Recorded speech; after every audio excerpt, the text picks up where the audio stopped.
Hi. Hey everybody, buddy. Oh, look where we are. We're in a lumberyard.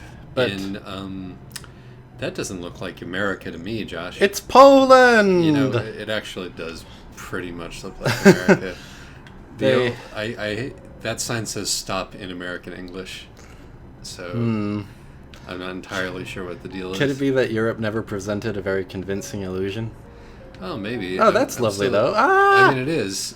I mean, your standard opening gambit is well noted. But here we are in, where are we? Poland, and Yeah. we're going to Crystalland. That place. We're going to Chris Kattan. We are going to truck back in time to the late 90s and watch Saturday Night Live. Oh boy. Guys, I want to just say one thing. Yeah. If you care about the audio situation in the trucks, the last couple things were bad. Hopefully this one's going to be good. You gonna start on that note? Why not? Start on self-excoriating us? Well, I'm not going to say that at the Hanging end. out our dirty laundry? Listen, it had to be said. It's true. Sorry about that. I probably jogged the microphone cord with my knee a bunch of times when I was locked into giving you the best trucks experience you could possibly get. But I gotta tell you something. Okay. I'm nettled today. Oh no, why? I'm peeved. What's got your goat?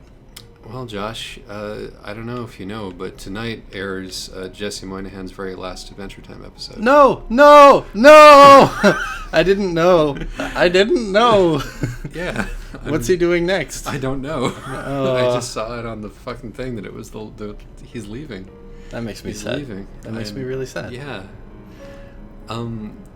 And like that sadness sort of brings me to the thing that I wanted to talk about today. Uh-huh. We've been kind of posting on the blog, or I've been kind of posting on my blog a lot about how I don't have any characteristics to speak of this week. Yeah. And that has to do with biker gangs.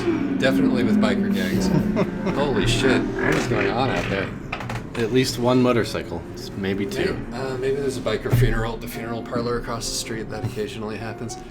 But anyway, I am I'm a cipher, a person without qualities, or at least that's the game that I've been playing this week. Yeah. You know, kind of half-heartedly on my blog, and you know, clearly that's not true, but it does raise a question about where I draw my identity formation from. Mm-hmm. You know. And like we all draw our identity formation from different places. Like some of us grew up with cultures that we care about deeply, religion, nationality. I've never been much for any of that nonsense. But I am really into video games and pop culture, professional wrestling, and cartoons. Can And one so- draw their identity from media? I mean, what do we do if not that? Yes, That's the question. Like, if you ask me, you know, what are you? Mm-hmm. My answer is probably more likely to be, I am a guy who likes X, rather than I am X. You know, I feel like the things that define me are in large part the things that I enjoy, and you know, in a distant second, the things that I make, and the things that I am are, you know, sort of like a distant third. Or at least they're invisible to you. I mean, Yeah. there are certain cultures that you take on in your identity. The you're from Portland. I feel like that's felt in who you are, and you spent a lot of time on the internet. The internet, as we well know, is a culture. I mean, Am I messing up the fiction you're spinning around yourself by saying these not things? at all. I mean, this Okay. is actually what you're doing is discussing the things that I brought up, which Yes, I think is okay. very much the point of this endeavor. I know, but if I don't want to interrupt your momentum if you're going someplace with this. Well, I mean, it's far too late at this point. Okay. But it's a reasonable point. I was just talking to my coworkers, and you know, we were discussing haircuts, and I was like, "What does this haircut tell you about me?" Indicating my own haircut, and they were like, "That indicates that you were a person who lived in Portland at one point." Hey. I mean, they knew that already. But I Right. think that was a polite way of telling me that I was a filthy hipster. And so, like, that's certainly one identity that I have played with in my life. And like by saying I have no culture, I have no identity, you know, that what that is if you want to look at it from a cultural crit standpoint, like affirming the invisibility of the culture that I have, the defaultness of the culture that I have, Right. which is like whiteness, control, you know, the hegemony of unnoticed defaultitude, Yeah. essentially.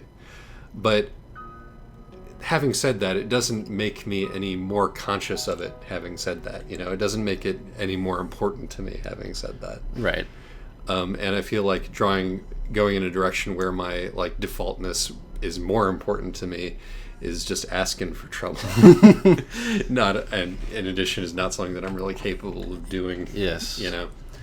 So that's the question, right? It's like, what am I left with to try to define myself as a person other than, you know, a part of the problem, which is how one might be defined if one allows oneself to be defined by the culture that one exists in. Right. And a lot of that has been in, you know, I really like Jesse Moynihan's Adventure Time, and now there's not going to be any more of it. And so that's Well, that's chipping away at my sense of self. this is the part where we have to put our money where our mouth is, I suppose, because yeah. we have said that what we find most valuable about Adventure Time, more so than our favorite things Adventure Time has done, is its ability to evolve. It's and true. Here it goes, evolving. I've been enjoying Samble and Sue's episodes a lot lately. Yeah? You know, and I didn't used to. I think they've improved a lot. And maybe they're rising up to take the mantle of Yeah. favorite things about Adventure Time. But man, I'm going to miss the particular weirdness of Jesse Moynihan. I mean, maybe Adventure Time. Maybe he gets his own show. How cool would that be? Maybe Manly? They He's make gonna Manly. they've commissioned Manly. How cool would that be? Seems unlikely. We ought to investigate though. All right. Maybe he's leaving to work on the new season of SpongeBob. Oh. Has he ever done anything for Nickelodeon, Mr. Moynihan? I don't think so. Yeah. I don't think he was in cartoons before he was in Adventure Time. Right. I'm pretty sure he just did his webcomic, Boy, maybe we should which is called Forming. And Is that still worth- active? Yeah, it's still online. You Wow. can take a look at it. if Not you still want. updating. I think it might be. Oh, wow. I think it might be. Yeah. I don't think he's finished it. Huh. But I'm clearly behind the times because I didn't know about this major life event that he had, and God. It's a sad thing, though, because when a creator is moving on to a mythology into which you're not invested, you fear, like, what if what gave this guy his strength is this particular system of characters, this particular symbol language? What if this that he's- tricked him into doing the thing that I liked, and what he actually wants to do is not the thing that I like? Or I mean, I don't think that's true of Moynes. No, honestly.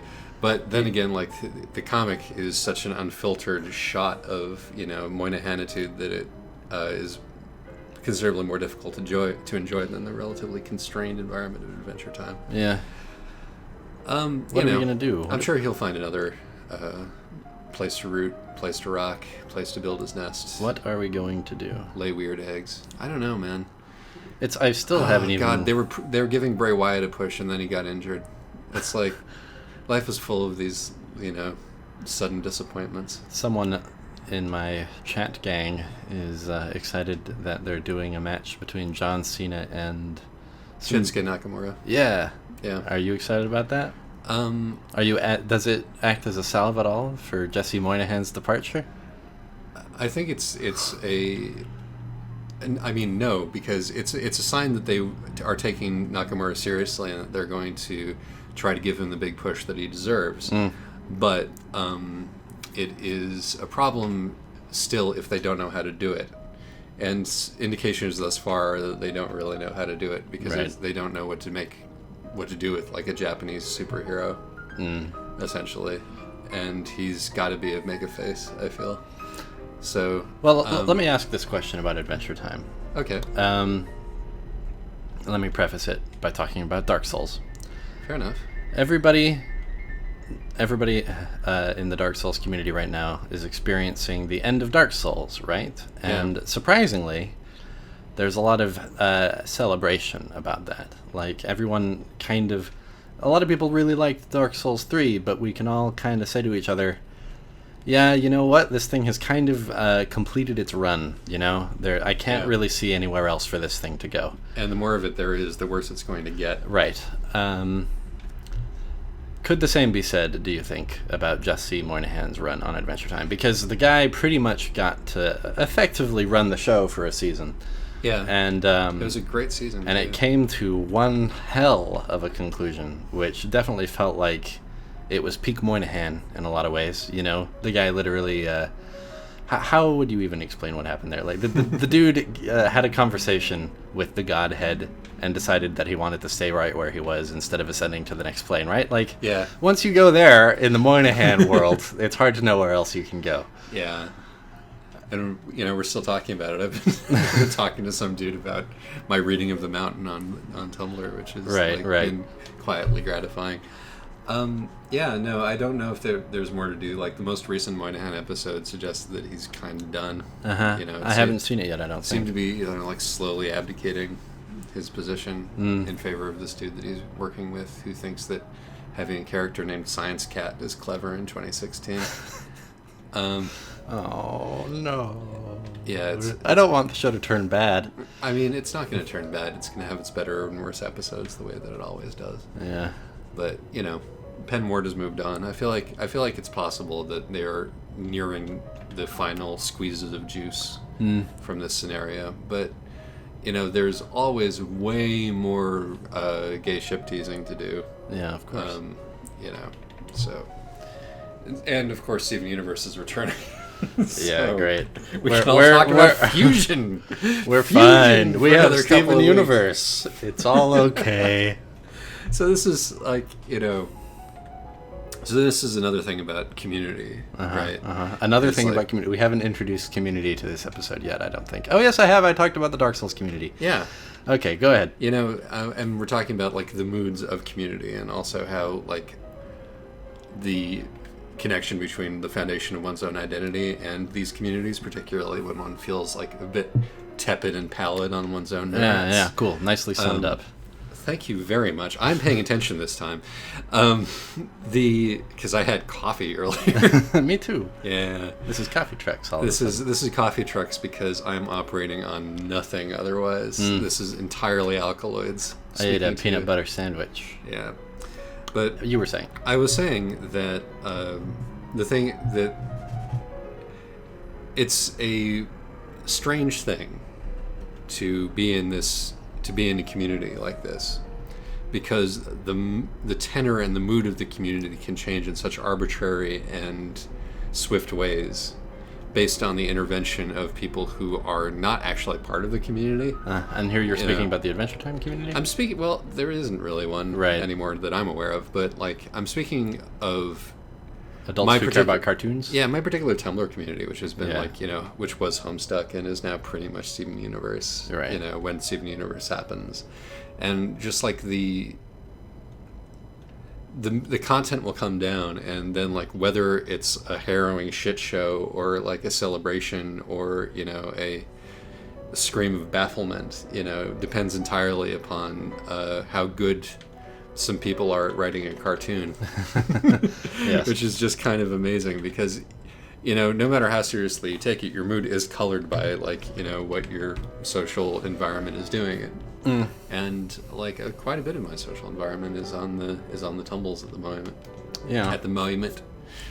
It's on the tumbles at the moment. I hear you. At the monument. At the monument. And, you know, slight mourning for Moynihan over here. Whew. Oh. What to do? Well, you know, I think that the answer is that the next good thing will come. I mean, it obviously will. We are in no shortage of, you know, decent acts. Yeah.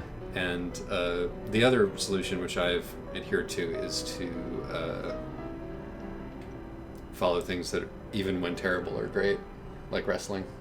Yeah, no, that's a good strategy. Yeah, there's enjoyment to be had no matter how terrible the product is, because that's been my strategy with the Star Trek movies as of late. I dropped your juice harp on the floor. That's okay. I'm allowed to say that because I'm descended on my father's side from people who had to flee the Russian pogroms. Anyway, it's a good thing that I drive the truck. Did you see that? What? Character development. Oh. That's like a tiny shard of identity that I have right there. We know something about your past. Is that I'm your slightly ancestry, slightly Jewish. ever so slightly Jewish. Surely that has come up before. Yeah, probably. I mean, it's come up on Tumblr certainly. And then I immediately got a weird anti-Semitic ask, which Yeah, that was an interesting foray into a world that I'm not normally a part of, getting that kind of shit. So being things is such a fucking drag. You have to defend your positions. You can't just be like sarcastically deflect everything by remaining nebulous. Yeah, I much prefer about your alliances and your loves and your hates. I much you have prefer to actually to be an draw abstraction. battle lines.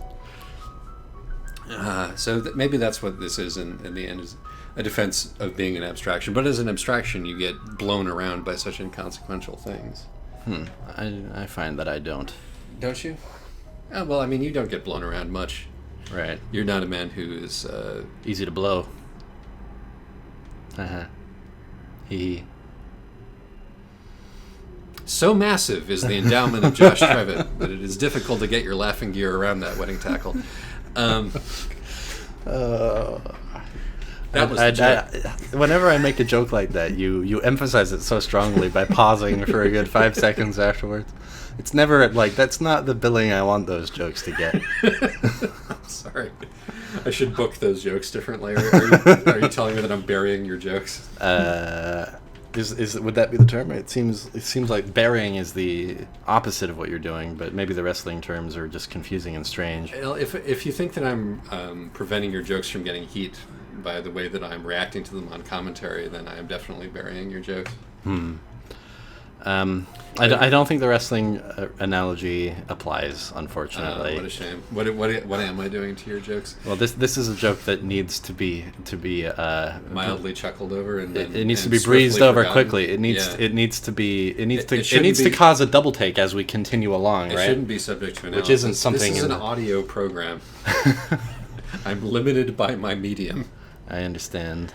Oh God, I'm always limited by my medium. Another video is resident, and I forgot this was happening while we were playing Europe. Yeah. Oh wow, this is a bad one too. Yeah. Maybe we should flee to America forever. Yeah, maybe. Well, you know what, Josh? I think that these hardships are transient. Oh, of course. I think that the void that we find when we look into the mirror can, in just a matter of days or a matter of a chemical swing, be replaced by a relatively chubby and disheveled, sure, but basically well-meaning human being who is feeling good about himself and his position in life. So onward we trot. And someday, maybe, once again, we'll be really excited about this new guy they've got on Adventure Time. Oh, yeah. You heard about, Zach Olive much? I haven't really. No, I made him up, but that's the name of the next good guy on Zach Adventure Olive Much, the Zach prodigal Olive son. Much. Yeah. In from the cold. Back from the war. God bless Tang. Anyway. I feel like I don't have much to bring to the table this time on Trucks. Oh, well, that's okay. Why don't we talk about your feelings about Dark Souls? No, we already did that. Oh, we did briefly, yeah. Yeah, but we can go back to Dark Souls if you want. I don't know. It feels like... You remember how... Good, healthy sense of closure on that one? Kind of. You know how Trucks used to be a no Star Trek zone? I feel like it's kind of become a no Dark Souls zone. We're not allowed to talk about the things that we love the most. Because it becomes tedious. Yeah, we all know that I have too much to say about Dark Souls. Well, this is the discussion we have perennially about being ashamed of bringing forth, the objects of one's true passions. I mean, surely, the making of good art is about bringing out who you are and putting it down on the page, or one route to it is anyway. Right. And maybe the route to good trucks and to having more traits in character development is to let the embarrassing enthusiasms within you outside. I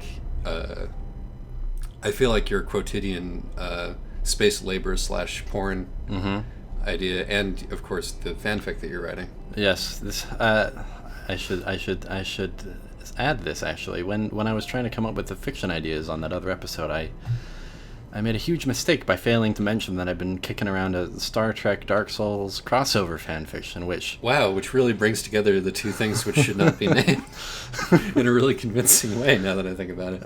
But imagine it. Okay, we've got... I can't imagine it. I don't know enough about Dark Souls. Well, just imagine medieval kingdoms and an absolute commitment to the maudlin. And imagine Worf is the only character from Star Trek who hasn't been living on this Dark Souls planet, which of course, obviously, is a rogue planet. That's why there's so much hullabaloo about making sure there's a sun for this planet, right? Because it doesn't have one naturally, okay? He's the only one who hasn't been living there for 1,000 years, okay? And for me, the linchpin of this whole thing is this image. Are you ready? The image. I am prepared. The image of a twisted kingdom bathing in the light of the wreckage, the pale, ghostly light of the Enterprise hanging wrecked in the air. I can totally see it. In the kind of spatially impossible low orbit where it fills the sky. Yeah, no, I am seeing it. Right. I am seeing it. The sky is a prism. The planet is tiny. Yes. The laws have changed. It's real good. We've found a new metaphysics to cling to. The problem with getting a great image in your head is that you have to then write a story that gets you there. Yeah, I know. Such a drag. And this presents some real puzzles, right? Because there are hardly two things which could be more different tonally than Star Trek and Dark Souls. One of which requires a kind of commitment to the idea that goodness will come through in the end. Yeah, and the other of which requires like just you to wallow in misery for a while. Not to mention the emotional vocabulary of the two things in terms of what kind of presentations are allowed by its characters. Yeah, and its environments. And like man, right? Like Star Trek is a basically a theatrical production, right? It tells its stories with people standing in a room reporting on what's happening outside of the room. Exactly. When it really comes down to it. And in Dark Souls, direct dialogue is a rarity. Mm-hmm. And then there's the question of like, how do I like employ the structure of a Star Trek episode or the structure of a Dark Souls game? No. The answer I've come to is it needs to start out in Star Trek language and gradually transition into Dark Souls language. Hear me out, right? Okay. Chat log. That's the answer to all fic questions. Homestuck gave us that gift. It's so much easier to write fics that are entirely chat logs. A chat log between Worf and the sublime path of hardship. Oh, that's good. That makes me happy inside. But stay tuned, because this is a stupid idea that I have genuinely been trying to make work for about a month now. That is excellent. I look forward to seeing whatever fruits fruit. Because of music stuff, and I'm actually like writing songs right now, I've felt less inclined to write fiction, and less inclined to burst if I don't write fiction, which is the only time that I ever write fiction is when I'm desperate and need to relieve the pressure that builds up inside my psyche, much like bean gas inside a gastrointestinal tract. Yeah. When I don't do anything creative for too long, but so that desperation is worn off, and so we're not likely to read my stories about moving opera houses and nap quests. Moving opera houses? Yeah. I was gonna have giant buildings moving along on super subway tracks below the subway stations and all of that. I like it. You know, the movie Fitzcarraldo was concerned with a not similar, but kind of similarly motivated idea. It's true. The problem with it is that it's all, you know, the corners of my dream images are all very watercolor wash. It's difficult to figure out why anybody is doing anything. I had a hell of a dream the other day, speaking of dream images. Have we reached that point? Well, I don't know. It's a good one. The dream, it's... Have you ever had a dream where it felt as if, like, the structure of the dream was setting you up for the revelation that its meaning comes from the fact that you can't remember it anymore when you wake up? Because that's what nasty. I had. It was really something. That is nasty, but you remember it. I remember... Or did you just remember that? I remember scattered details. It was a dream in which... it was a dream in which a story had been dug up from the sands of a ruined civilization, because obviously these things... That's an image that has been on my mind. Mm-hmm. And I, somehow, was sharing this story, and I thought it to be a work of some majesty. And while I was sharing this story with my traveling party, as Tom York was showing us around an enormous labyrinthine apartment complex, he wanted to take us to a particular door. But it ended with him handing me a key. And then, the holy voice all around me said, "Now the way is open." But Tom York didn't show me the way to the door. There were thousands of doors in this place, but I had the key to the door, and I woke up and found myself unable to remember the story that I had been telling. And this image of a door that I couldn't find came to represent the story I could no longer remember. It's one of those things, if we're going to go back to Campbell, it's a thing to think about, that all of us potentially could, answer the question about whom the Grail serves. We get admission into the castle where the Grail is, maybe 3 or 4 times in our lives. Yeah. And if we happen to be in the right space, happen to be in the right mode, we can answer the question and become, the holder of... one can't even describe it, because you have to be able to know what you want in order to describe the thing that you want. So, I'm far enough away from that it's just an abstract picture of a cup. But, that's a thing, you feel on the edge of it occasionally, where it's like, man, what if that was the thing that, unlocked Josh Point 2. 2 Point Josh. I kind of came to the conclusion that if I could remember the story in that book, it would probably be about as interesting as the story of Tom York, guiding me through an apartment building, right? Which is potentially wonderful depending on how it's told. Sure, but it's not the quality of the story that I think is at issue. It's the arrival of it in its suddenness and and the urge to then put it down. Right, and it's the fact that this dream gave me an allegory within an allegory, a nested allegory for the struggle of locating one's inner masterpiece. Yeah, it always feels imminent or eminent, but then one is a flawed vessel and also lazy and pretty fat. So it's difficult to bring out what is within you, unless what is within you is burps. And my great burp will be this Star Trek Dark Souls fanfiction. I'm looking forward to it. Me too. God, what can I even possibly write fanfiction about at this point? Let's see. It's going to be a problem. What will I do? Dude, there's plenty of room. Was Homestuck my only medium? My God. Why not Adventure Time? Because Adventure Time is fanfiction. And it needs to be visual, perhaps. Well, yeah. Is that true? Well, why not? Why not, right? There must be something there. Maybe. It's almost scary, the idea of writing Adventure Time fanfiction, because what Adventure Time does is it invites the author to make up their own particular vernacular to use with the characters. Exactly. It's there's no such thing as an out-of-character Finn or an out-of-character Jake. Well, within certain relatively broad parameters. Sure. So then it just becomes a showpiece for you, and at that point you might as well be writing original fiction, you lazy shit. But...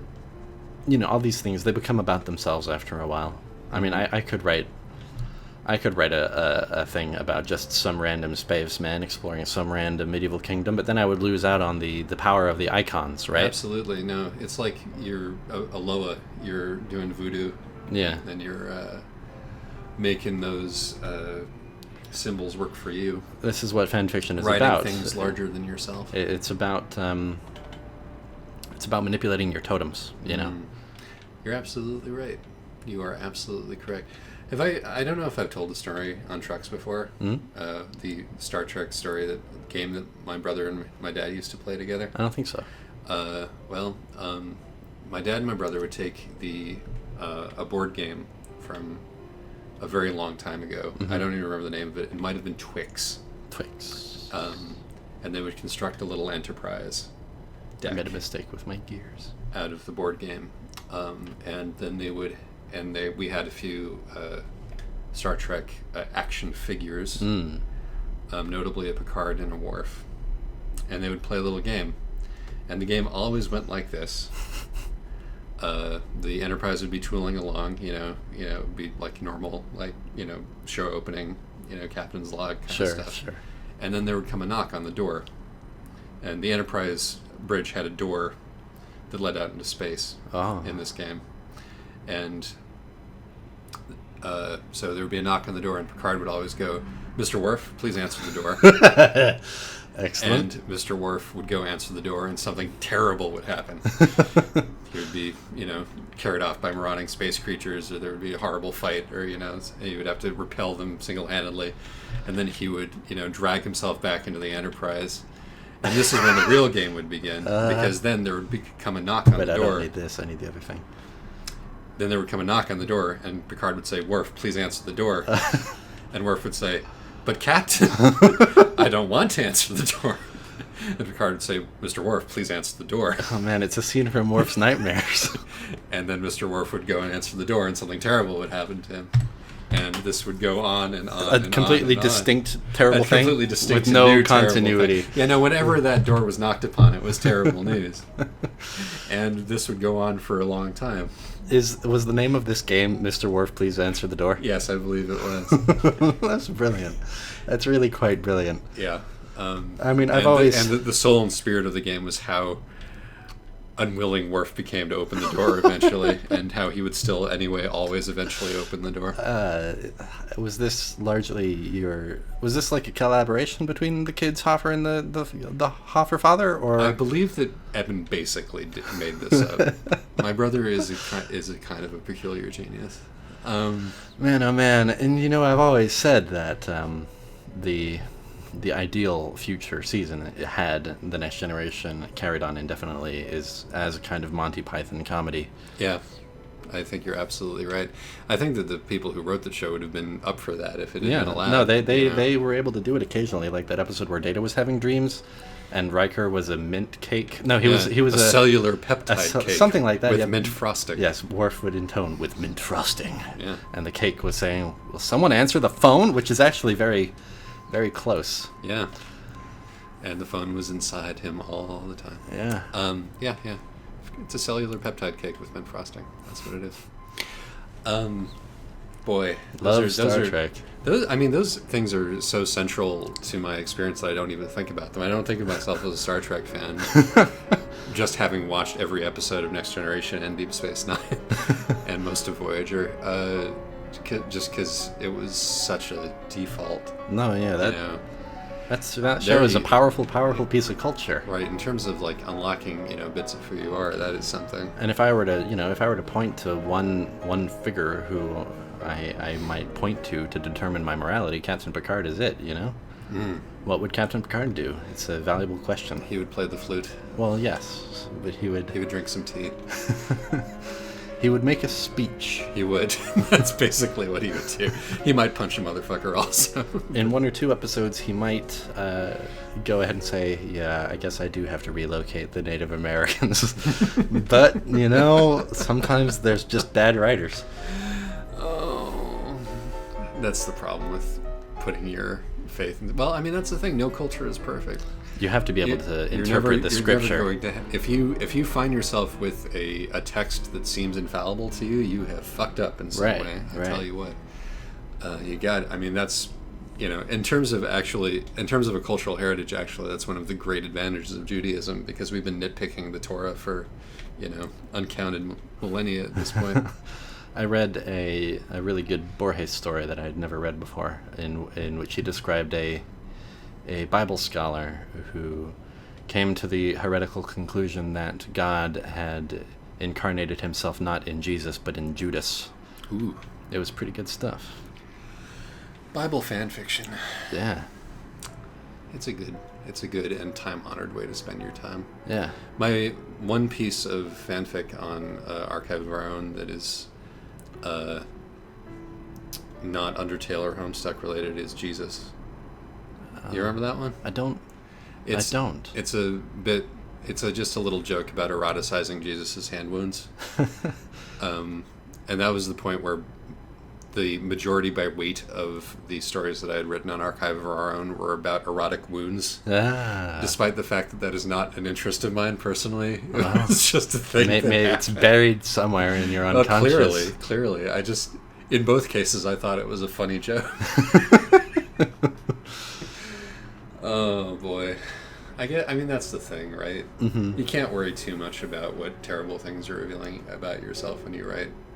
You just have to have the wherewithal to edit yourself right before you publish, or else you end up looking like a fool. A sleepwalker, a creative sleepwalker like Aaron Diaz. It seems to me that we are in store for a long Trucks. Yeah, you chose a route that is. It only seems slightly brought us to a place that we hadn't been before, but and I'm running on fumes anyway today. But I think we hit a pretty good rhythm, and if you guys are willing to strap in and come with us further down the avenue of Trucks, maybe we could make this work. It's raining. There's probably some really relaxing music playing in the background. My voice, even though I have exactly one blocked nostril, and so it doesn't have the sonority that it might, it's probably still kind of pleasant.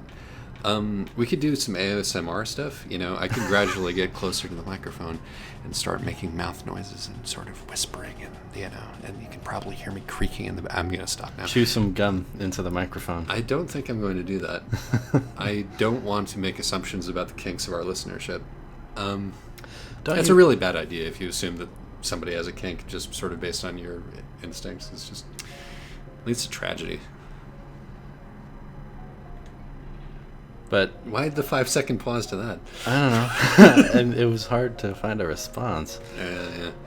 That assume that someone has a kink. Yeah. I mean, you're right. That does sound bad. Yeah, just not something that you've ever experienced. Okay. I feel like I've never before. Yes. Experienced. Tell me if you can come up with an example of this. All right. A video game series has ended, and the community is happy about it. And Dark Souls is the place where you're locating this. I can't think of a video game series that ended voluntarily. Yeah, and that's part of it, right? Besides the Dark Souls. What a weird trajectory. Maybe it hasn't. That this company. Well, yeah. The fact is that the creator of the series and now the president of the company has said, in a few years, if my subordinates want to make one, I won't say no, but I'm not making another one. Right. Which you can draw a line under this one in a very real way. Yeah. People say that, but all those bands from the 90s got back together. That's true. Metal Gear would be the other one. Right, and that one didn't really end voluntarily. Yeah. I would say it ended quite well, but most fans wouldn't agree with me on that. Mm-hmm. I mean, Dark Souls fans are, they're a thinky bunch. Yeah. They're a lore inflected bunch. They're not I think particularly better at it than any other fandom, but at least they're interested in thinking about it. Right. They have a real scientific approach. It's rare to see a bunch of game fans unpick the game mechanics in such detail. Just as one example of the things that these people do. What are you doing? I'm taking my exit. I believe what you're doing is rear-ending a bus. Sometimes you rear-end the bus in the course of taking your exit. It's fine. He's fine. He's just moving on with his life. His bus was completely empty. I'm loving this bridge in the background. Yeah, and the rain. It's a really really captivating aesthetic, which is not helped by the fact that it's 80 degrees and sunny outside as we do. I like Europe. Oh my goodness. Europe is good. We should go traveling. Aye. You know who's opening for Radiohead when they play Madison Square Garden in a couple of months? Ooh, who? Dawn of Midi. Who's that? Oh, Dawn of Midi. Dawn of Midi. Whoa. Right? I thought, oh boy, this is great. Maybe I'll sneakily buy Josh tickets. Then I was like, they're probably $200, right? Yes, they are at the very least $200 a piece. That's too bad. It sounds like a great show, and I've never seen Radiohead play. Yeah, I like that when I was much younger. I was going to do the thing that made me sad. I was like, oh no. I appreciate the thought, but it would have been a pretty batty thing for you to do. Yeah. And I would, and they're both sold out immediately, and Yeah. all of this stuff's on scalping websites, and I Yeah. shouldn't do that kind of thing anyway. And Right. yeah. So, but hey, that's cool. Don and Minnie's going to get a little bit of a rub if they needed it. If you want to carbon date this Trucks episode and the absolute date on your screen isn't helping you out, this is the week the Radiohead album came out. Yeah. We are avoiding talking about it. In the same way that we're avoiding talking about Civil War, which we saw. And we could have such an easy nerd boy weekend. conversation about these things. Yeah, but we prefer to talk about our feelings because it's more challenging to us. It Yeah. doesn't come naturally. We seem to be in the mood to have a feelings, Trucks. Yeah, I've been in the mood to have feelings trucks. That seems to be what the situation demands. Mm. You know, what? So tell me. So Josh, you might have saw that somebody on my blog called me a fucking furry. Did you see that? I think that bounced off my consciousness because it was hard to explain. It's because I reblogged a history of being a furry and said, yeah, I knew all of this because I was there and read all of it and knew all of this. It's not the first time something like this has happened to you. I remember in another piece of yours, I can't remember which one, you used a brony as an example of a kind of psychological situation that you were Yeah. describing, and some circumstances led me to point an internet forum to that post of yours, and someone said, well, this guy is a brony, so Yeah. shouldn't listen to him. Oh, right. But that was a guy who couldn't read Right. and was not a reader of my blog. Whereas this, I feel, was a guy or gal. Who has been loyally reading your blog all this time, and then at last you mentioned... I don't even think that it was hostile. I think that it was a next level joke. Oh, really? Yeah. Although, I mean, it's hard to say, obviously. Because I the mean, image in my mind was that like they were suddenly put off you by the revelation that you had been a furry all along. Yeah, I mean, I'd been talking about crow killers for like how many months at this point.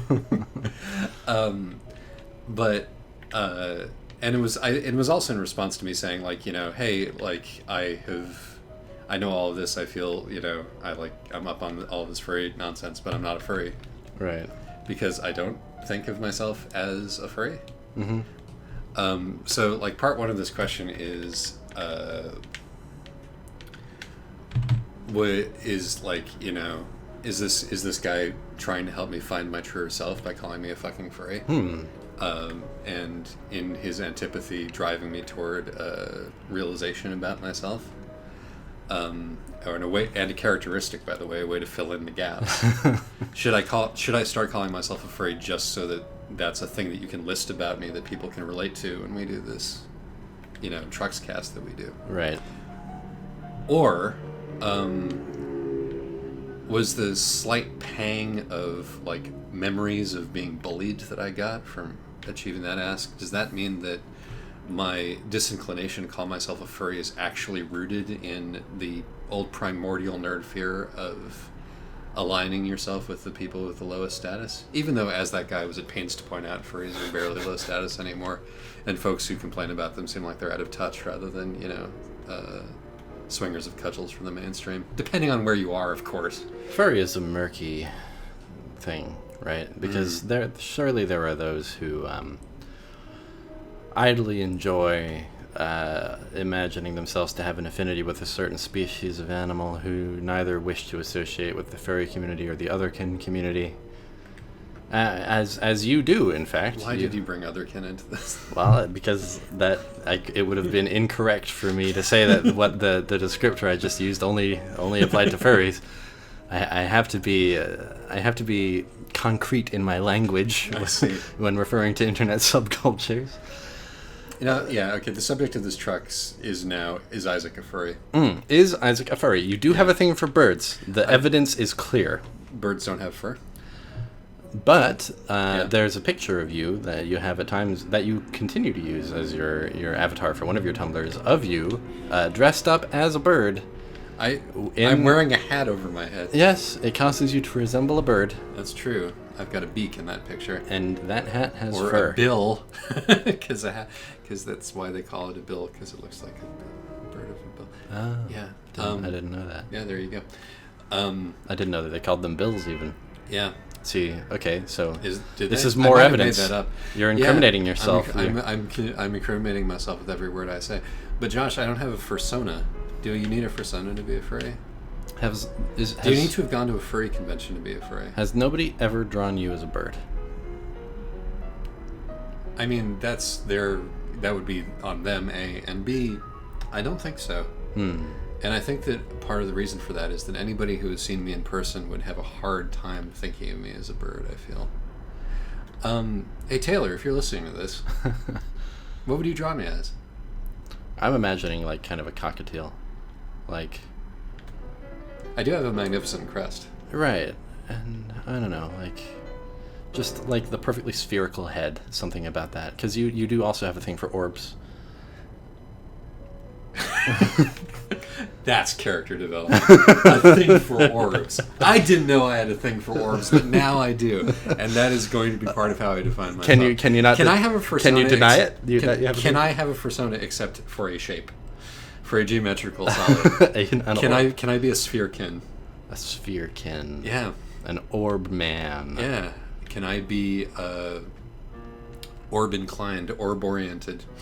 Or orbiented. I want to clarify here. Yeah? When I said that you have a thing for orbs, did the truth snap into place, or do you absolutely have no idea what the fuck I'm saying? I mean, and you're kind of playing along. I'm trying to figure out I mean, if it's the thing that I wrote for the Carms play, that came from Carms rather than me, the spheres thing. I understand, but you did take it in an interesting new direction. I mean, I was very partial to that spheres bit, right. And it was the recognition of the spheres in that work that maybe it's put that me into sphere and mode. On your bird blog. Yeah. And this is why this figures into the furry thing. You have always particularly enjoyed relatively spherical birds. Oh, that's true. I mean, I'm not alone in that. Absolutely, there's a name for it. No, I mean, I also love a spherical bird. Yeah, but you're the one who has a blog about them. Yeah, that's true. I mean, I do prefer the ones that are, I mean, spherical, particularly pear-shaped. But like, it's the roundedness of it. It's, ooh, you know. It's true. It's all true. I mean, like, this might sound like a man who is developing an erection, but I swear to God, it's not. The problem. Yeah. You know, maybe that's. Oh God. It's the puzzle that is me. Pear-shaped birds. Why do you have to continue making these sounds? Pear-shaped birds. Oh boy, is this the key that I've been searching for all these years? It's really difficult to know. I don't think I'm a furry, Josh. I don't think you're a furry either. Yeah, I mean... But it was a fun bit, and it might have lasted us the entire trucks if we'd really... Sorry, I shut that down in its I'm an aspirational furry. Is that the worst thing in the world? I kind of wish I was. I think it would be good for the world if we could all just acknowledge that there's a continuum of furriness, and we all fall somewhere on that continuum. Absolutely. I mean, you know... We all of our ancestors at some point worshipped gods that had, that were animals. We were drawn towards anthropomorphizing animals before we ever came up with furries, and certainly in animated film, every time when that Zootopia film came out, it became known as a furry icon. But isn't this just everybody being insecure about their latent inner furry? I mean, it's a truth universally acknowledged that the person complaining loudest about furry content is doing so because they don't like the faint stirrings in their gut and/or pubic region. Right. But that's true across the board of these things. Right. It's like the forbidden fascination that drives the self-hatred and the contempt. And the only reason it's become forbidden is because we've been able to put a name to it and a face to it. And absolutely. This reprehensible online phenomenon. Which is, if I hadn't encountered this, I wouldn't be experiencing these temptations. And so it is this that must be stamped out. It's the sort of like anti-gay pastor thing where, the rhetoric of the anti-gay pastor seems to imply that the anti-gay pastor thinks that everybody is a closeted homosexual like they are. Right. Not understanding that this is peculiar to them.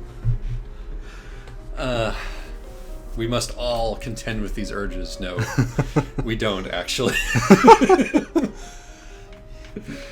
Most of us don't. Well, that was interesting. Is Trucks over? I mean, unfortunately not. Do we have to get all the way to the end? Do we have to? Yes. I think that's part of the contract because Well- every like the mystical button that consigns every trucks to the gods is you're attempting to park. It's a ritual of ineptitude that is something that feeds the god of ineptitude. That's true, which but is our patron. Imagine we could have a whole different format. We could take even longer trips, but do 20-minute episodes And, like, where part one of we trip pick. A. I park at a gas station. We stop when we sleep. We pick up where we left off. That's actually really great. Maybe that's what we'll do from here on out. Maybe that's the new truck format. Welcome to the last overlong trucks ever. Yeah. Probably not. We'll probably Probably not. not, Well, but- maybe we'll try it. I mean, the thing is that your parking situation is such an important part of the process, but maybe It would by making people there would wait still for be it, as much of it per minute of trucks. well, I mean, if Almost. I would think that we would pick like over long trips to make this have a particular savor, but there would be almost as much. You do it like but as opposed to once a week, you'd be doing it like every 3 weeks or every month. Maybe it all depends. This truck's has gone on way too long. We need one more thing. We need a thing to We talk need about. one more thing to talk about, and it's not going to be the Radiohead album or Civil War. Both of them were fine. Both of them are fine. Have I talked about Enter the Gungeon on here yet? No, is there a lot to talk about there? I mean, it's We could talk about Dose One and his soundtrack habits. Oh man, I've been wanting to talk about Dose One and guns for a while. Right. Now he has Speaking of so right. So Dose One. In its short introduction, the hipsterest white rapper you could imagine. hey, sounds like there's something he talks a lot, then he sounds like Right. this. Very technical rapper. Or when he sings like this for lines and lines about some stuff and everyone. It's he feels like someone who really should have had a career as a cartoon voice actor. Yeah, he's actually not unreminiscent of Schmorky in the way that he sounds. Which is a connection that I never made until just now. Which of these do I want? Maybe you should. I can't. Oh my God, Josh! Why didn't you look at a map? Because this is bad UX design. Can we be real? Yeah. Let's just play it safe and go for the one in the middle. I hope it's not gonna take us forever. I think it's the one furthest to the right. Well, it's we'll just sort it out. Yep. Abso-fucking-lutely. Let's look at the map. But anyway, so Dose has been making less raps recently and more. What? Excuse me? We picked the wrong one. Where are we? We're up here. We have to get down here. We'll do it. Oh, It won't take that long. I wasn't. I think that was the right one. The bottom one was the right one. We didn't take the right one. Go. Okay, yeah. But here's the thing about Dust One, right? Right. From his music, you would never guess that he was anything other than a big cuddly pacifist. Like, That's not true. well, yeah, you're right, but His music is threatening, angry, and crazy, and always has. it is. But in the sort of the Tom Yorkie way. yeah, you know? like not in the way that he is embraced in his video game soundtracks. Yeah. Where I think the first video game soundtrack we knew him for was Samurai Gun, and if you linger on the main menu in that game, you get to hear a verse from him in which he basically says, "Isn't it awesome when the swords slash the people open and they fire the guns at their faces? Blow, blow." Yeah, and like that's, and like the rap that he does as Young Venus in the Secret Level and Nuclear Throne. Right. It's like pretty much explicitly conflating violence and sex. You know, Right, in like a Jamaican patois for some reason. for some of it, but Right. but yeah, and this is part of like when he came up as a battle rapper, right? Yeah. And his battle rapping was mostly abstract and trying to freak people out because he was like, somewhere north of masculine as a general Right. matter, and showing people his tits, Yeah. and that kind of thing. But what he did after his band, where he mostly sang like psychedelic mythologies about death, in a way that's actually pretty reminiscent of your sort of Grant Morrison wizard type. He sort of went back to school, started teaching battle rap to kids in Oakland, and found in himself a thing that fulfilled him, he said at the time, in a way that he hadn't been fulfilled in a long time, which was the thing that he'd sort of been creeping up on in his work prior to that, which was aggression, essentially. He actually said this, huh? I mean, just sort of like the feel of competition. You can see him like working up to it, in the lyrics for Hero for Fool or stuff like that. Yeah. You know, it's like, what would you do if you were in the jungle? You know, what would you do if, you know, or what's the line? You know, what does a bachelor's degree feel as it stalks its prey, or something like that? So curious about his inner animal there. Yeah, if one first, it's like, though the killing will grow easy, it will never go less complicated. What kind of killer are you? You know, that kind of stuff. Right. And I feel like what he did at the end was be like, all right, the source of my power is actually, you know, my monstrousness, you know, my animalness. And like, all of his work has been about gun games, or has been for gun games, and has been about gun games. And what the fuck is happening in your Yeah, the computer? simulation is breaking down. We've been trucking for too long. I think that's genuinely what's happening. I think that it may be having difficulty writing the video file. Oh, that could be. We could be running out of space. My computer could be running too hot. It's making a kind of whistling noise. This would be a hell of a way to go out, you know, on this particular trucks. But the point is that, like, his most recent work was for Enter the Gungeon, which is a game that is built entirely around guns, like to the point where all the characters are bullets, you know. Everything is a gun pun. Right. Everything is a gun. Like, Yeah. every object that you can think of is a gun in this game. Like, an egg is a gun. Right. A grub is a gun. A mailbox is a gun.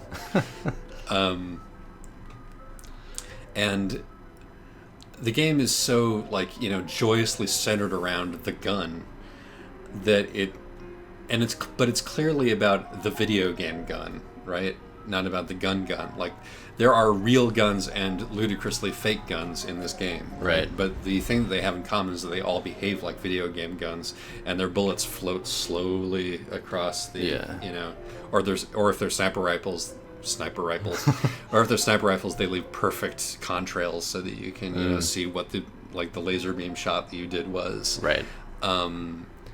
and what it's all like a giant, you know, totemic paean to the fake gun. Yeah. You know, the video game gun, the feeling, sort of the back brain pineal feeling. This is pretty awesome. Yeah, I feel like we've done this bridge before. Yeah. It's a great one, though. And it's no really worse, good in the rain. It's no worse than it was, and if not worse, then probably better. But it's making me think about totem objects. Like, I feel like the gun is now Dose One's totem object. Interesting. In his, like, wizardy way.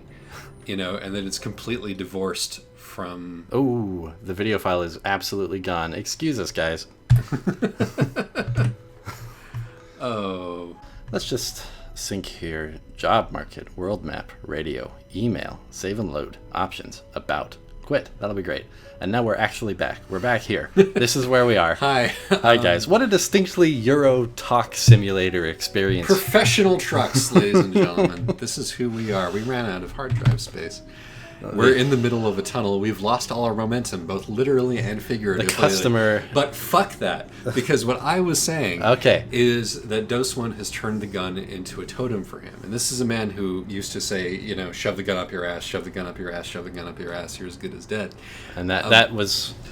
You know, that was less a sign of aggression and more, you know, you should literally shove your gun up your ass. You sound hollow, this upsets me. Right. You know, his line.